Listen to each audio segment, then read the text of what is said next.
السلام عليكم ورحمة الله وبركاته. الحمد لله وحده والصلاة والسلام على من لا نبي بعده. أما بعد أعوذ بالله من الشيطان الرجيم.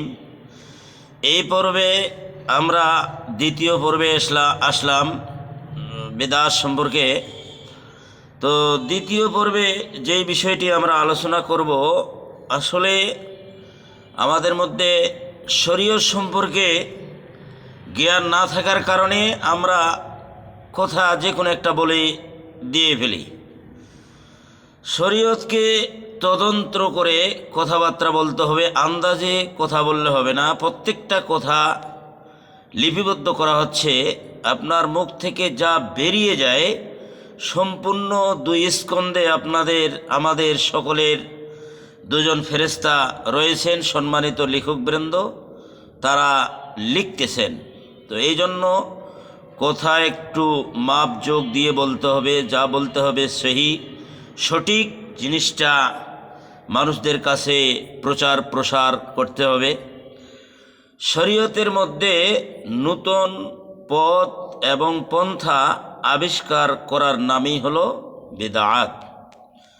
এখন কিছু লোক আমরা আন্দাজে কথাবার্তা বলি যে রাসূল সাল্লাল্লাহু আলাইহি ওয়াসাল্লামের জামানায় তো সাইকেল ছিল না, মোটরসাইকেল ছিল না, বিমান ছিল না। আপনারা যারা বিদআত সম্পর্কে বলেন তারা এগুলাতে চড়েন কেন? আমরা অনেকজনে বলে থাকি।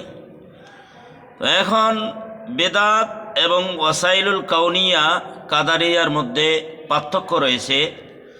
রাসূল সাল্লাল্লাহু আলাইহি সাল্লাম যখন হজে গেলেন, হজে যাওয়ার বাহন ছিল তার উট। উটে সওয়ার হওয়ার সময় রাসূল সাল্লাল্লাহু আলাইহি সাল্লাম দোয়া পড়েছিলেন, সুবহানাল্লাযী সাখখারা লানা হাযা ওয়া মা কুন্না লাহু মুকরিনিন ওয়া ইন্না ইলা রাব্বিনা লামুনকালিবুন। এই দোয়া পড়ে তিনি উটের উপরে সওয়ার হয়ে হজে গেছিলেন।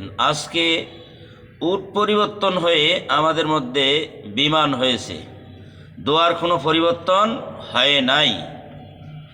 এই যে বিমান হলো, এই মাধ্যম পরিবর্তন হবে, দোয়ার কোনো পরিবর্তন হবে না। এই মাধ্যমটার নাম হলো ওয়াসাইলুল কাউনিয়া কাদারিয়া।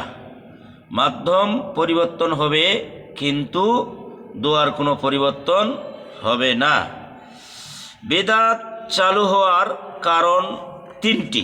মুহাদ্দিসগণ বেদাত যে চালু হয়েছে সমাজের ভিতরে, এখানে তিনটি কারণ তারা উল্লেখ করেছেন।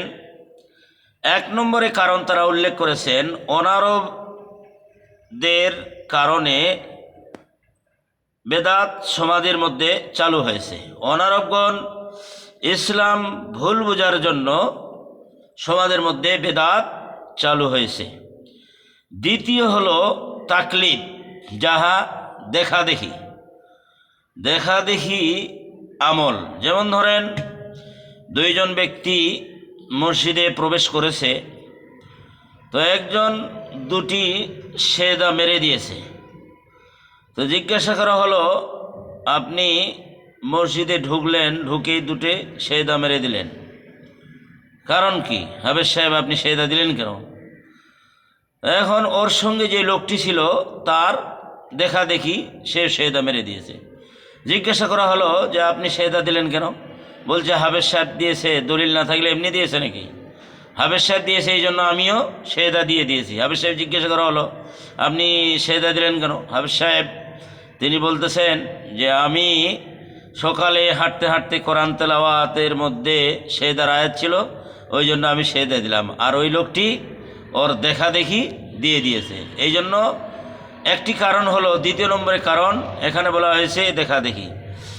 তৃতীয় হলো যে সমাজের মধ্যে বেদাত চালু হওয়ার অন্যতম কারণ হলো দলাদলি। আজকে যত ফেরকা ইসলামের নাম দিয়ে ফেরকারা দল তারা গঠন করেছে। সংগঠন আলাদা জিনিস এবং দল এটা আলাদা জিনিস। ফেরকা হয়েছে অনেক, তো ফেরকা দল এটা আলাদা জিনিস, সংগঠন আলাদা জিনিস। এই জন্য যত বেশি দলাদলি হবে তত বেশি বেদাত সমাজে চালু হবে, এই কারণ তিনটি উল্লেখ করেছেন। অতএব বেদাত থেকে যে পরিণতি, ভয়াবহ পরিণতি, এরপরে এই সম্পর্কে আলোচনা করব ইনশাআল্লাহ। তো জিনিসগুলো বুঝে আমল করার জন্য